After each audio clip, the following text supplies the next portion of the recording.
저는 오늘 국민의당과 국민의힘 두 정당의 통합을 위한 노력이 여기에서 멈추게 되었음을 매우 안타까운 마음으로 말씀드립니다. 쉽지 않은 결정이었습니다. 가장 힘든 시간이었습니다. 국민의당 당원과 지지자들의 마음을 헤아리고 확산해 가기보다는 오히려 상처를 입었습니다. 어떤 면모 때문에 합당을 결렬을 심하게 되셨는지 궁금합니다.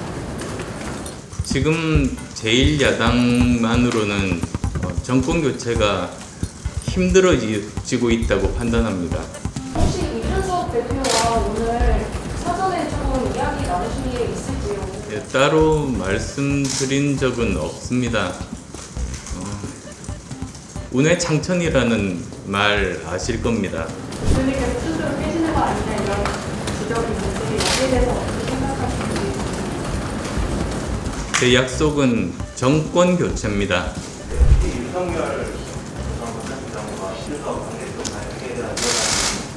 잘 해결되기를 바랍니다. 당내 갈등이라는 것이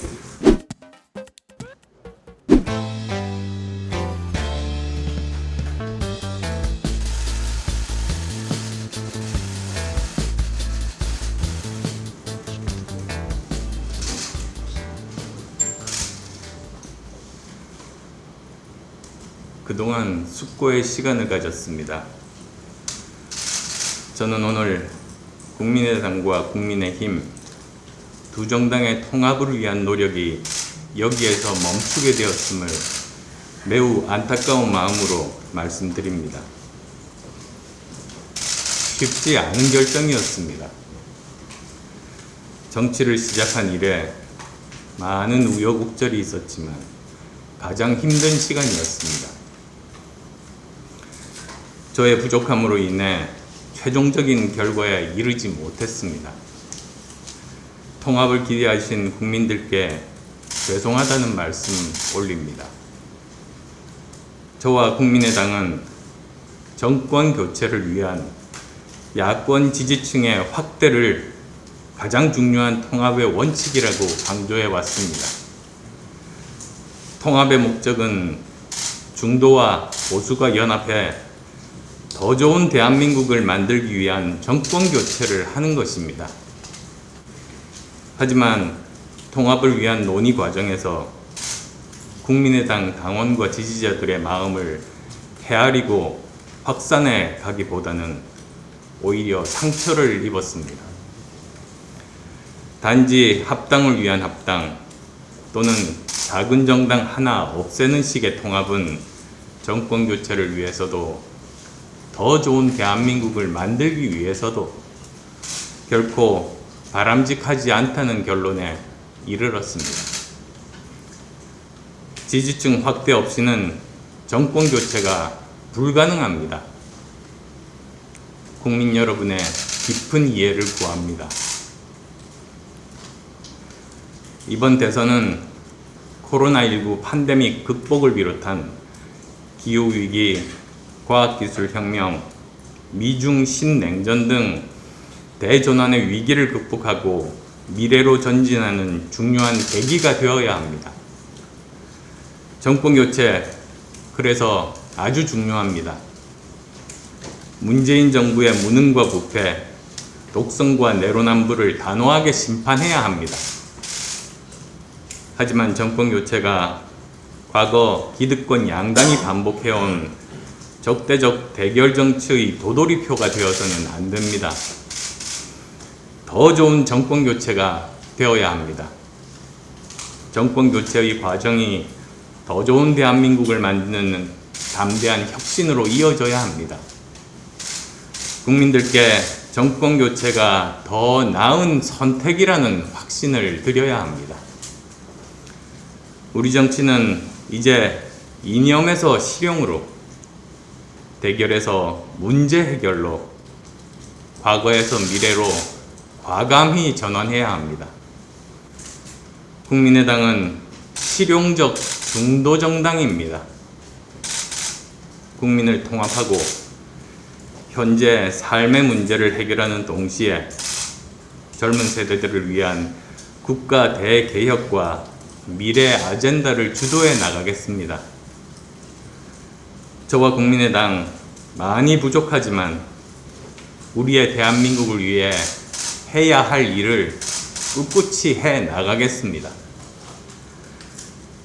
다시 미래를 향한 가파른 비탈길에 서 있습니다. 어렵고 힘든 길이지만 용기를 내어 걷겠습니다.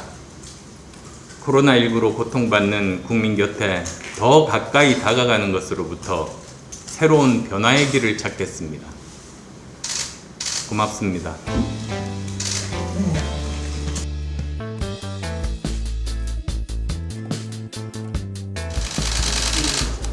오늘 그 국정을 발표해 주셨는데 국정 출마에 대한 생각이 있으신지 궁금해요. 만약에 한다면 이제 당원 개정을 해야 되는 걸로 알고 있는데 그거에 대해서 생각이 어떠신지 궁금합니다. 앞으로 계획에 대해서는 향후 따로 말씀드릴 시간을 갖겠습니다.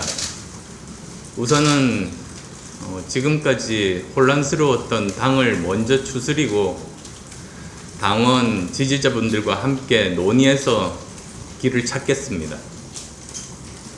두 분이 손을 잡으시거나 이런 가능성을 좀 모색하고 계신가요? 지금 어떤 계획이나 생각을 가지고 있지는 않습니다. 다만 국가의 미래를 생각하고 그리고 더 좋은 대한민국을 만들겠다는 생각을 가지신 분들이라면 어떤 분이든 만나서 의논할 그런 자세가 되어 있습니다. 야권에서 단일호를 내야 한다라고는 생각하시는지 궁금합니다. MBC 순수합니다.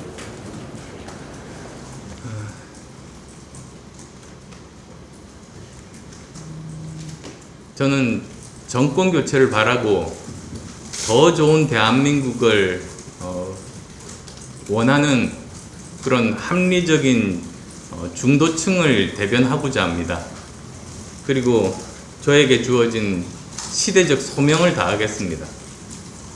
지금 지지층 확대를 위해서 국민의힘이 이제 부족하다라고 보셨기 때문에 결렬을 하신 것 같은데 그 어떤 면모 때문에 합당을 결심하게 되셨는지 궁금합니다. 지금 제1야당만으로는 정권 교체가 힘들어지고 있다고 판단합니다. 그래서 저는 저희 나름대로 아까 말씀드린 것처럼 이 합리적인 개혁을 바라고 그리고 또 더 좋은 대한민국을 만들고 싶다. 그러한 중도층이 아주 많이 계십니다.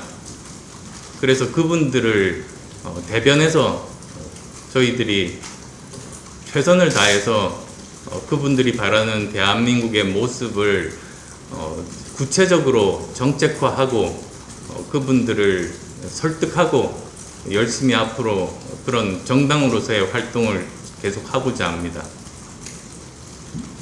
특히 윤석열 같은 경우가 필서 관계에서 발표에 대한 우려가 이번 합당 초기에 가장 큰 영향을 줬을 것 같은데 이걸 바라보는 우려감에 대해서 어떻게 생각하십니까?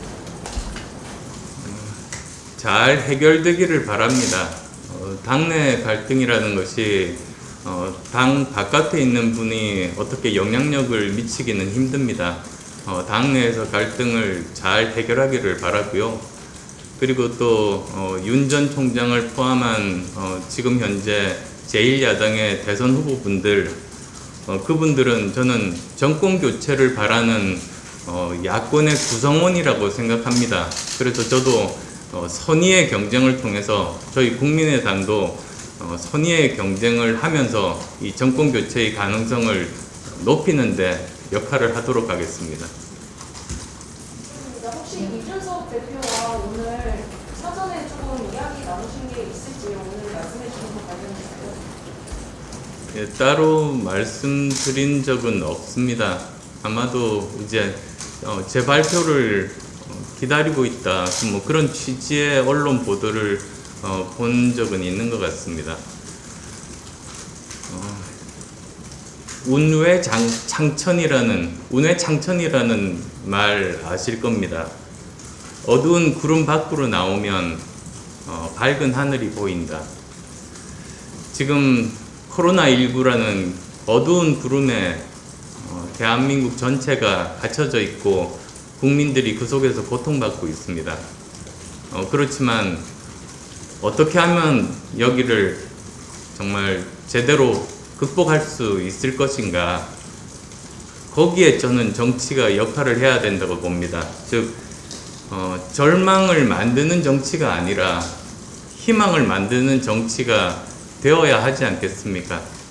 저는 그런 마음으로 이 자리에 섰다는 거 말씀드리고 싶습니다.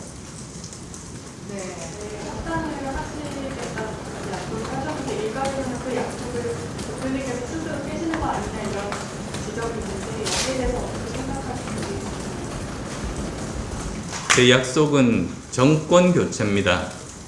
그리고 정권 교체를 위한 하나의 수단으로 합당에 대한 말씀들을 드렸습니다. 그리고 그것도 역시 시너지가 날 수 있는 야권의 지지층을 넓힐 수 있는 그런 통합을 제가 주장했습니다. 그런데 지금 당장 현실은 그렇게 하기 힘든 것이고 오히려 그렇게 되면 정권 교체의 가능성이 낮아져서 제가 약속을 지키지 못하는 것이 되는 것 아니겠습니까?